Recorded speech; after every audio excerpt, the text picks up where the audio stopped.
Hello and welcome. This is Sports This Morning, Richie from Chance Television Sports Center in Lagos, Nigeria. Thanks for joining us. My name is Austin Okon-Akpan. On this program, we take a look at events and happenings taking place in your exciting world of sports from here in Nigeria and, of course, from around the world. Thanks for joining in. The issues in Nigerian football is far from over. Now, FIFA's deadline for the reinstatement of the troubled Aminu Maigari board and its executive committee members is tomorrow.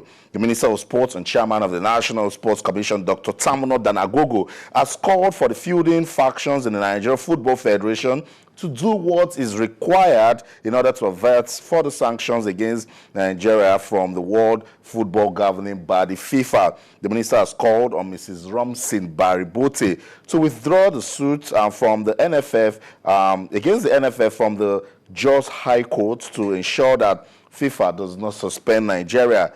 Issues. Later, we'll connect to Abuja to find out what's going on. In the transfer market, Spanish striker Diego Costa has completed his transfer to Chelsea from Atletico Madrid.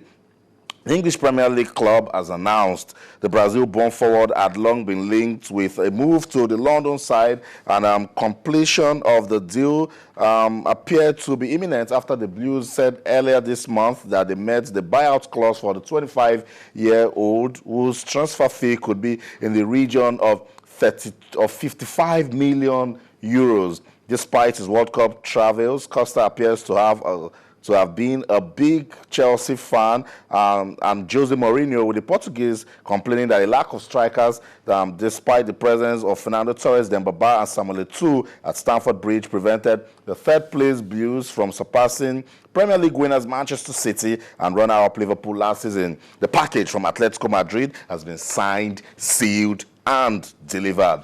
Well, it's not just Costa that is starting a new life in England. It's also the beginning of a new era for Louis van Gaal, whose reign as the new manager of Manchester United starts today. The Dutchman begins his club career in England after leading the Netherlands to the semi-finals of the just concluded FIFA World Cup, and will arrive at Carrington to oversee pre-season preparations.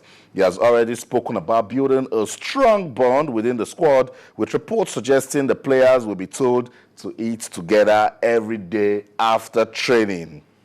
In basketball, Miami Heat's shooting guard Dwayne Wade, for the second time in his career, will be receiving a sizable pay cut to assist the Heat to win an NBA title. The club did not disclose terms of the deal, but reports say Wade received a two-year, $35 million deal with a player option for the second year. The sources said Wade took about an $11 million pay cut over 2 years from the deal he opted out of, which was for 2 years and $42 million. Okay, let's leave the Miami Heat and come back to Lagos. Well, of course, in Nigeria, everyone is talking about that FIFA suspension. What can FIFA really do to Nigeria if we do not reinstate the Aminu Maigari board issues? Giving us reasons to talk sports this morning. I'm sure you know FIFA is not joking. The deadline is tomorrow. The hammer is already falling on some Nigerians. Referee consultant Linus Mba was suspended. I'm sure you know the Four Cornets, the under-20 women's national team, they're getting ready for the Women's World Cup in Canada. If this suspension is not lifted, they will be going nowhere. Sports This Morning on Channels Television. Thanks for joining in. We invite you to be part of the show. Yes, you can be part of the show. If you have questions, comments, or suggestions, feedback mechanisms hasn't changed. On Facebook, we're Channels-Sports. On Twitter, we're Channels_sports. What are you talking about? Issues in Nigerian football, majorly giving us reasons to talk sports this morning. And we'll be making a connection to Abuja to get a clearer version of what is going on and what the National Sports Commission is doing. And of course, you know, the minister is already waving the peace flag, calling on all factions to come together and take Nigerian football to the next level. Let's move on with the show. Salam, it's good to have you on the program. Yeah, Austin. Great to be here. And while we're talking issues, it takes us away from the action of sport. But man, this is a part of the game. Yeah, but really, it's not really supposed to be part of the game if you handle your business correctly, and that's what we fail to do in this part of the world, really. And your question earlier about what can FIFA really do about, but I'm sure you know what they can do. You really don't expect an answer because you know what they can do. That's what the regular Nigerian football fan will be saying. But what can FIFA really do to Nigeria? But yes, if you take a look at it, the term FIFA is always using is government interference. And the common football fan on the street is saying, is there any way football can, be administered without government coming in? Especially when they're the major backers and the major sponsors of football in the country. That's another situation entirely that we'll have to sort out. I believe the administrators in charge of the country's football will really need to do something about the fact that they depend solely, like almost exclusively, on the government to support their activities. It's not really a good one, but that's another issue entirely. But going back to FIFA, we all know how strong and how powerful FIFA are, especially when it comes to the ban. An example is currently ongoing now with Luis Suarez. That young dude can't even do anything related to football. It can't even be unveiled, for crying out loud. So that shows you, it's very clear. It's very clear. They run the game. They're the masters, and you have to play by the rules. If you don't do it, then it's like you're shaping in or he's shaping out. If you're not shaping in, then you shape out. That's it. FIFA is in charge, and as a Blatter, as regards Luis Suarez, it's unfortunate. And as a footballer, he feels for him. But that's just what I is just trying to say is that when FIFA is firm on the rules and statutes, there is no going back. We're trying to get connection to the special media assistant to the Minister of Sports in Nigeria, Patrick Omorodion, is in Abuja. And when we get that connection, he will be talking to us and he will tell us what's really going on, because I'm sure there's been a series of meetings, and all is to take Nigerian football forward. Yeah, and the latest we're hearing this morning is about the minister actually, so he's talking to all the aggrieved parties. Flags. Yeah, like let's do what is right, do what is right, and so Nigerian football can move forward. And that's calling on the woman. Barry Bote actually took the case to court to go and withdraw it, so we can know where we're going really. So that's the latest we heard so far. But like I said, we're trying to connect with Patrick Omorodion. If we can get him online, he will expatiate on what went down last night. Okay, so just been told that we're being joined by the media assistant to the Minister of Sports, Patrick Omorodion, is joining us live from Abuja. Patrick, good morning and welcome to Sports this morning. Good morning, good morning. Okay, everyone is asking what's going on. What are we doing as regards this FIFA suspension? The deadline is tomorrow. What's the latest?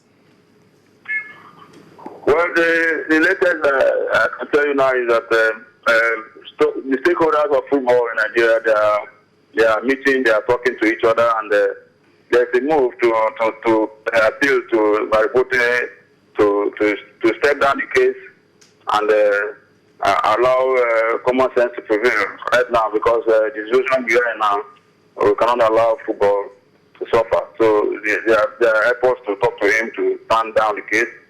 And the minister is also appealing to all stakeholders to put hands together and do the needful so that Nigeria will not come under the FIFA hammer. Patrick, since this crisis started, I'm talking about after Nigeria left the FIFA World Cup, I've been hearing terms such as common sense and do the needful.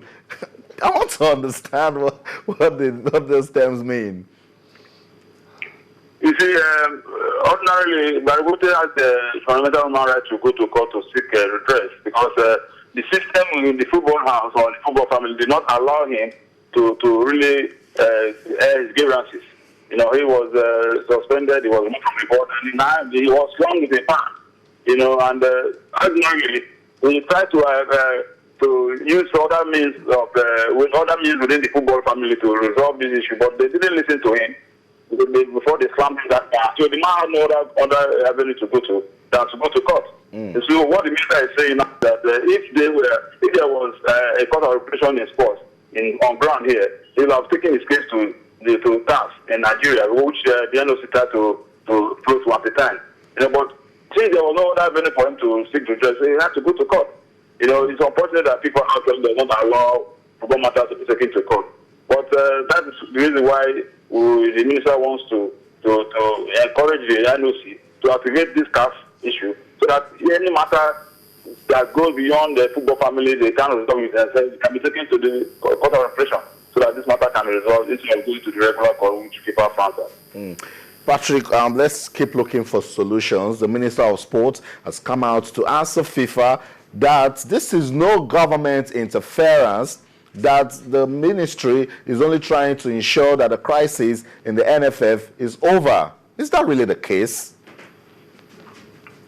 Yes, they want to ensure that the crisis is over because with crisis the football cannot run well, and that is why he's interested in doing that. And you see, one thing again is that we cannot, because we want to obey FIFA rules, jettison our own rules, our own laws here. Nigerian laws, to me, is uppermost. It's supreme to FIFA rules and regulations. But you see, because we find that understanding to abide by FIFA rules, so somehow we should always try and see how we can complement both sides.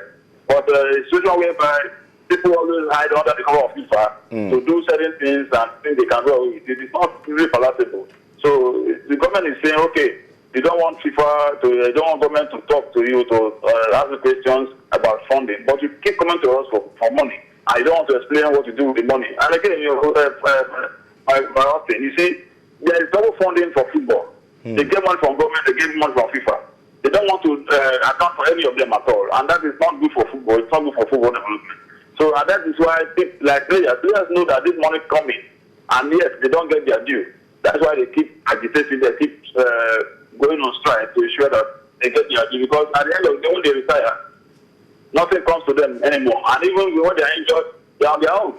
So I think all these things have to be around us. And the minister is ensuring that anybody that is found guilty of corruption should face the music. That is the situation right now.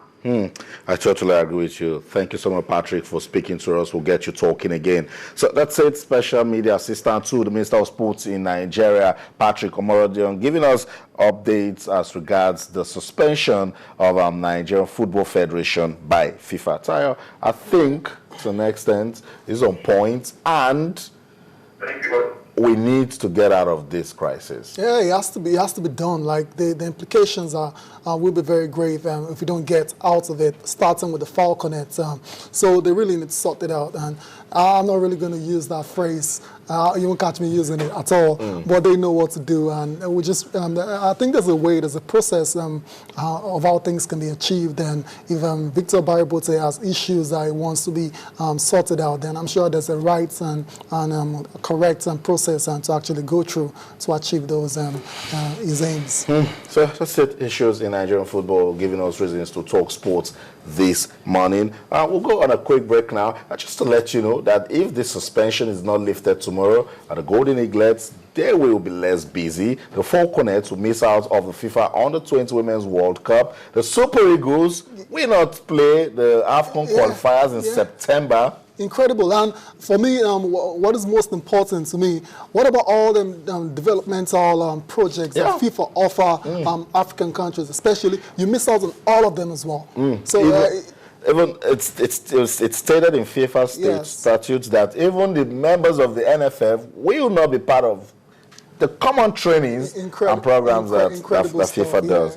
We need to get our house in order. It has to be sorted. So that's it. Let's go on a quick break. But the good thing in all of this is that come next year, this FIFA's hammer cannot touch the Channel's National Kids Cup. No chance. We'll be here May 27th. The final. Discovering new talents. We're going. No stopping. Ain't no stopping us. That's okay. What I'm saying.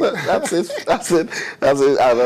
Just need to bring that in as a matter. So let's go on a quick break now. You know the football transfer market is open. Players are moving from one club to another. Guess who is leaving Chelsea to Roma? It's Ashley Cole. Talk about it when we return. Stay. I kind of understood this is football. You can't play forever. And my time was up at Chelsea, and I got a call from my agent saying that Roma was interested. And as soon as I spoke to the manager